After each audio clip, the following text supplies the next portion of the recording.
علیکم ورحمۃ اللہ وبرکاتہ ان الحمد للہ والصلاة والسلام علی سید الانبیاء وعلی آلہ وصحبہ اجمعین اما بعد فاعوذ باللہ من الشیطان الرجیم بسم اللہ الرحمن الرحیم انشاءاللہ الرحمن آج کے اس لیسن میں سورۃ النساء آیت 20 and 21 ان دو آیات کا ترجمہ اور معنی کی مختصر سی وضاحت ہم پڑھیں گے اللہ کے حکم سے۔ اعوذ باللہ من الشیطان الرجیم بسم اللہ الرحمن الرحیم۔ وَإِنْ اور اگر تم ارادہ کرو استبدالا تبدیل کرنے کا، زوجم مکان زوجن ایک زوجہ کی جگہ دوسری زوجہ، ایک بیوی کی جگہ دوسری بیوی، وآتیتم اور تم نے عطا کر رکھا ہو احداہن ان میں سے کسی ایک کو قنطاراً ایک پورا خزانہ، فلا تاخذوا پس نہ لینا منہ اس سے شیئاً کچھ، اتأخذونہ کیا تم لوگے اس کو بہتاناً بہتان باندھ کر، و اسماً اور گناہ، مبیناً ظاہر کر کے، وکیفا اور کس طرح تأخذونہ تم اس سے لے سکتے ہو، وقد اور تحقیق افدا پہنچ چکے بعضکم الی بعض بعض کے ساتھ، واخذنا منکم اور تم لے چکے من آپس میں، میثاقاً وعدہ، غلیظاً پختہ۔ اعوذ باللہ من الشیطان الرجیم بسم اللہ الرحمن الرحیم۔ وَإِنْ أَرَدْتُمُ اسْتِبْدَالَ زَوْجٍ مَكَانَ زَوْجٍ وَآتَيْتُمْ إِحْدَاهُنَّ قِنْطَارًا فَلَا تَأْخُذُوا مِنْهُ شَيْئًا أَتَأْخُذُونَهُ بُهْتَانًا وَإِثْمًا مُّبِينًا وَكَيْفَ تَأْخُذُونَهُ وَقَدْ أَفْضَىٰ بَعْضُكُمْ إِلَىٰ بَعْضٍ وَأَخَذْنَ مِنْكُمْ مِيثَاقًا غَلِيظًا اور اگر تم ایک بیوی کے بدلے میں دوسری بیوی لانا چاہو اور ان میں سے ایک کو تم ڈھیروں مال بھی دے چکے ہو تو اس مال سے کچھ بھی مت لو، کیا تم اس مال کو بہتان باندھ کر اور کھڑے گناہ کا ارتکاب کر کے واپس لوگے؟ اور تم ایک دوسرے سے ایک مال کیوں کر لے سکتے ہو جبکہ تم ایک دوسرے کو پہنچ چکے، خلوت میں مل چکے اور وہ تم سے پختہ عہد لے چکے۔ آیات مقدسہ 20 اور 21 کے مشکل معنی کی مشکل الفاظ کا معنی دیکھیے۔ القنطرہ پل یا بلند عمارت کو کہتے ہیں، اور قنطرہ علینا وہ ہمارے پاس طویل عرصے تک جم کر مقیم رہا، لہٰذا اس لفظ میں کثرت کا تصور نمایاں طور پر موجود ہوتا ہے۔ اسی لیے راغب نے لکھا ہے القنطرۃ من المال، مال کی اس مقدار کو جو غیر متعین ہو اور جو کسی کے لیے بہت کافی ہو، اس کی جگہ القناطیر آتی ہے۔ والقناطیر المقنطرہ وہ مال جو قنطار کر کے جمع کیا گیا ہو، یعنی بہت زیادہ مال۔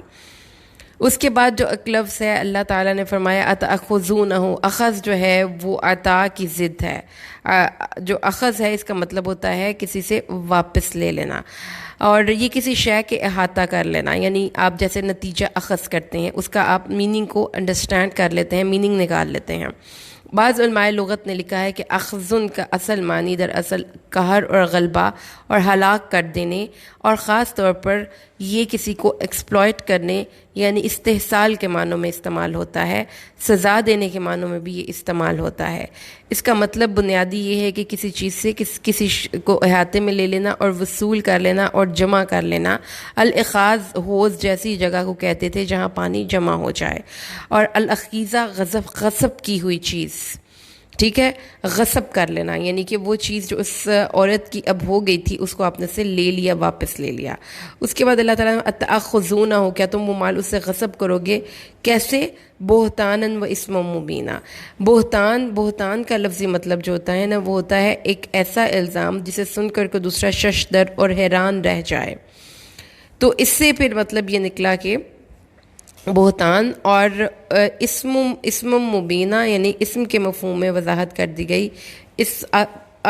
اسم اس اونٹنی کو کہتے ہیں جو سست روی اور شکستگی کی وجہ سے پیچھے پیچھے چلے، اور مواسم وہ اونٹ جو اضمحلال کی وجہ سے چلنے سے جواب دے جائے۔ لہٰذا اسم ان کے بنیادی معنوں میں افسردگی اور توانائی کا کم ہونا یعنی کہ انرجیز کو ڈاؤن ہو جانا ہے، اور قرآن میں جرم کے لیے اسم اور عدوان دونوں کے لفظ آئے ہیں۔ ٹھیک ہو گیا۔ اس کے بعد اللہ تعالیٰ نے فرمایا ہے کہ اللہ تعالیٰ نے اسے اگلی آیت میں یعنی کہ آیت 21 میں فرمایا کہ تم کیف تأخذونہ ہو، تم وہ مال اس سے کیسے لے سکتے ہو. وقد افضى بعضكم الى بعض، افضا اس کا جو روٹ ہے وہ فاضا اور واو ہے، فضو یا فضا. الفضا وہ وسیع و عریض جگہ یا وسیع زمین جو، اور وہ الفضا وہ پانی جو زمین پر بہہ رہا ہو، یعنی وہ پانی جو زمین پر بغیر کسی رکاوٹ کے بہہ رہا ہو. تو افضا فلان الی فلان، آدمی فلاں آدمی تک پہنچ گیا. یہ اشارتاً یہ عربی لغت یعنی کہ عربی کہتی ہے کہ اشارتاً یہ بات کی جاتی ہے کہ مرد اور عورت کا آپس میں جمع ہو گیا، یعنی سیکس ہو گئی.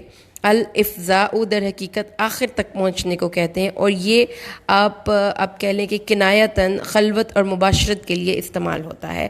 یعنی تم آزادانہ، وقد افضى بعضكم الى بعض، یعنی تم آزاد فضا میں بلا روک ٹوک آزادانہ ایک دوسرے سے ملتے رہے ہو، یعنی اپنی جائز جنسی ضرورت پوری کرتے رہے ہو. تو اب ان الفاظ کے معنی کو سمجھ کر ہم یہ دیکھتے ہیں کہ اللہ تعالیٰ نے مردوں کو ایک بہت ہی اعلیٰ اخلاق برتنے کا حکم دیا اس وقت جب ایک عورت کی طلاق ہو رہی ہو اور عورت اس سے علیحدہ ہو رہی ہو، تو مرد کو اس چیز کی اجازت نہیں کہ وہ اس کے حق مہر یا ان گفٹس میں سے جو کہ اس نے اسے لیا ہے اس میں سے کچھ بھی اس سے واپس لے. الٹا مردوں کو متاع طلاق دینے کا حکم ہے، جیسا کہ ہم سورۃ البقرہ میں پڑھا تھا کہ جب ایک عورت کی طلاق ہو جائے اور اس کے بعد مرد اس کو اپنے گھر سے رخصت کرنے لگے تو اس کو کچھ متاع طلاق دے کر گھر سے رخصت کرے، یعنی کہ کچھ گفٹس دے کر رخصت کرے. اور اللہ تعالیٰ نے فرمایا ہے کہ یہ متقین پر ایک حق ہے. اور یہاں پر اللہ نے فرمایا کہ یہ تو بہت ہی بری بات ہے کہ آپ چھین لیں اس عورت سے وہ چیزیں، وہ گفٹس، وہ ساری چیزیں جو آپ نے اس کو ایک وقت میں دی تھیں، اس وقت میں آپ اسے اس لیے چھین لیں کہ اب وہ آپ کے گھر سے جا رہی ہے. آپ اس کو بہتان تراشی کر کے، الزام تراشی کر کے اور اس سے غصب کر کے، یعنی اس طریقے سے اس عورت کو گھر سے نہیں نکالنا چاہیے. اور دیکھیں کہ قرآن کتنا خوبصورت اخلاق سکھاتا ہے. قرآن نے یہ نہیں کہا، اللہ تعالیٰ نے فرمایا ہے اگر نباہ نہیں ہوا تو ڈزنٹ مین کہ وہ عورت غلط تھی یا وہ مرد غلط تھا. ایک صحرا کا پودا ہوتا ہے، وہ صحرا میں ہی گرو کرتا ہے. سم ٹائمز دونوں ہی جو اشخاص ہیں، یعنی کہ ہسبینڈ بھی اور وائف بھی انڈیویجول اگر آپ دیکھیں تو وہ دونوں ہی بہت بحیثیت انسان، اچھے انسان ہوتے ہیں، لیکن ان کا آپس میں نباہ نہیں ہو پاتا کیونکہ ان کی عادتیں میچ نہیں کرتی، اور بہت زیادہ میچ نہیں کرتی. ان کی عادتیں، ان کے اخلاق، ان کے سوشل بیک گراؤنڈس ہیں، یہ دونوں چیزیں جو ہیں وہ سم ٹائمز اتنی زیادہ ان کے اندر ڈفرینسز کو کریٹ کر دیتی ہیں کہ وہ آپس میں نہیں رہ سکتے. تو اللہ تعالیٰ نے فرمایا ہے کہ یہ چونکہ قرآن تو کائنات کے ایک بندے کے لیے ہے، تو اس لیے اللہ تعالیٰ نے فرمایا کہ اگر یہ نوبت آ جائے کہ مرد اور عورت آپس میں ایک دوسرے سے علیحدہ ہونا چاہتے ہیں اور عورت کو حق مہر کے طور پر یا گفٹس کے طور پر مرد نے بہت زیادہ اس کو پیسہ دے رکھا ہو یا ایک خزانہ ہی اس کے ہاتھ میں تھما رکھا ہو، تو اب جب کہ وہ اس کے گھر سے جا رہی ہے تو احسان کا مظاہرہ کرے، کیونکہ اللہ تعالیٰ نے مرد کو اس چیز کی گائیڈ کیا. اب آپ یہ دیکھیں گے کہ جب ہم اگلے 5ویں سپارے میں جا کر سورۃ النساء میں پڑھیں گے کہ الرجال قوامون علی النساء، مرد عورتوں پر قوام ہے، یعنی کہ گارڈین ہے، نگران ہے، تو اس وقت وہ یہ اس سے پہلے جتنے بھی احکامات ہیں اس تمام احکامات میں مردوں کو ایک ایڈیشنل رسپانسبلٹی بھی دی گئی، اور ساتھ ہی ساتھ ان کو اس چیز کے حوالے سے گائیڈ کیا گیا کہ انہوں نے بڑے پن کا مظاہرہ کرنا ہے کیونکہ ان کا سٹیٹس بڑا ہے. وہ کمپرومائز کریں، عورت اگر ان کو ناپسند ہے تو بھی کمپرومائز کریں، کوشش کریں اس کے ساتھ نباہ کرنے کی. لیکن اگر نوبت طلاق تک ہی پہنچ جائے تو پھر اس میں کوئی حرج نہیں ہے کہ آپ اپنے آپ کو ایک ایسے لائف پارٹنر کے ساتھ رکھ کے اپنی ساری صلاحیتوں کو زنگ لگائیں، یا آپ اس کے ساتھ انجوائے نہیں کرتے لائف کو، یا آپ کو اس کے ساتھ آپ کے ٹیمپرامنٹ میں، آپ کے مزاج میں، آپ کی سوچوں میں بہت ڈفرینس ہے، آپ نہیں رہ سکتے. آپ نے فیصلہ کر لیا کہ میں نے اب اس عورت کو اپنی زندگی سے نکال دینا ہے، طلاق دے دینی ہے، تو اس صورت میں بھی اللہ نے پھر مردوں کو ایک ایڈیشنل رسپانسبلٹی دی کہ چونکہ تمہارا مقام عورت سے بلند ہے ایک درجہ انتظامی امور میں، ایک میرٹل افیئر میں، تو پھر تمہیں یہ ذمہ داری ہے کہ اس عورت کو بہتان تراشی کر کے اور اس سے اس کی گفٹس چھین کر، اس کو دھکے دے کر، اس طرح سے بدتمیزی کر کے گھر سے نہیں نکالنا.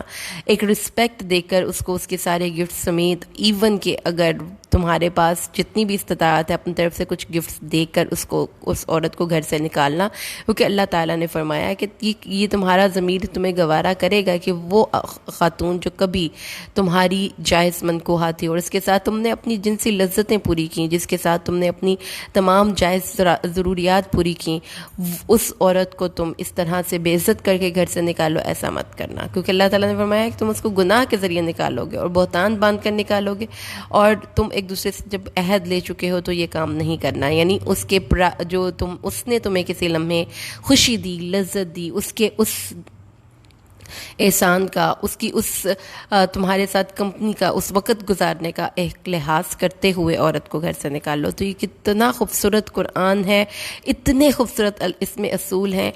پیاری بہنوں، صرف ہم لوگوں کی زندگیوں میں مسائل قرآن سے دوری کی وجہ سے ہیں. یہ اگر کوئی لڑکی ہے جس کی شادی ہو چکی ہے اور اس کا خاوند اس کو اچھے طریقے سے نہیں رکھتا، اس کو پوچھتا نہیں، اس کے ساتھ بدتمیزی سے پیش آتا ہے، تو یہ قصور بھی کسی عورت کا ہی ہے جس نے اس بچے کی تربیت ٹھیک نہیں کی.